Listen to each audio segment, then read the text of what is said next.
Hello everyone, welcome back to my channel. So today guys, I'm going to show you guys how I make my DIY skincare products. You guys seen me make my oil, my body and face, and you've also seen me make my clay mask. So let's get started. The first one guys I'm going to make is my toner. This is a toner I've used for a while now guys. After I've stopped buying toners at the store, all you need is aloe vera juice and 2 essential oils. I grab a 2-ounce bottle, fill it up with aloe vera juice almost to the top, and I add 2 drops of tea tree and rosemary oil. Now if your skin is sensitive, I definitely suggest do patch tests with smaller amounts before you use essential oils guys.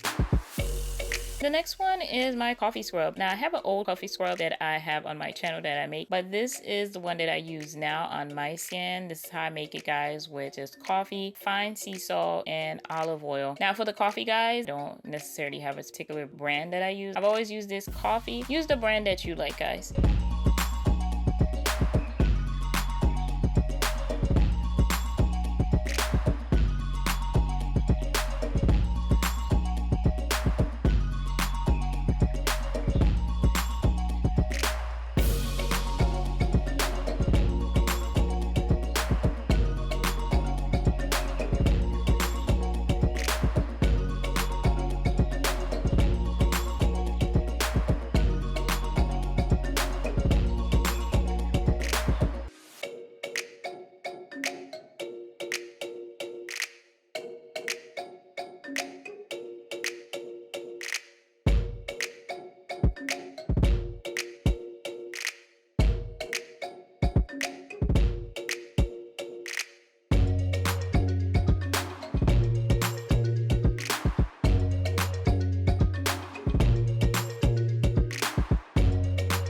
Now the next is my body and face butter guys, and this is a fairly easy mix for moisturizer that I use. All I grab is shea butter, cocoa butter, and vitamin E oil capsules, and I mix all that together, and I will blend this until it blends down all the way, and then I will use the double boiler method and melt it down, and I will leave it to chill in the fridge for about 2 hours and then go blend it again so I can get that soft cool whip. So when I apply it on my skin, it goes smoothly on, it blends easily, and I don't have any bits left that I have to work with, and I can use that. And I store it in 2 different jars because I use one on my body and one on my face. The smaller glass jar, this about 2 ounces, and usually it stays about 1 month depending how much I use it. And the bigger jar guys, I store my body butter in it. It's the same butter, I use it all over me. I just like to use different storage for face and body just in case I don't want anything to happen for my face to freak out on me guys.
So these are my products, guys. They're fairly simple. I don't use too many ingredients, and I definitely don't use things that would irritate my skin and cause any damage or any problem or breakouts. And I use these products about 80% of the time for my skin, guys, with along sometime I use store-bought products. So that's it. Thank you guys so much for watching. If you haven't already, of course, subscribe to my channel. Click the little notification bell so you'll know when we have new videos out. Of course, don't forget to leave all of your comments down below, especially if you make your own DIY skincare, guys. Let us know about it. Give this video a thumbs up and go over, guys, and watch my last video.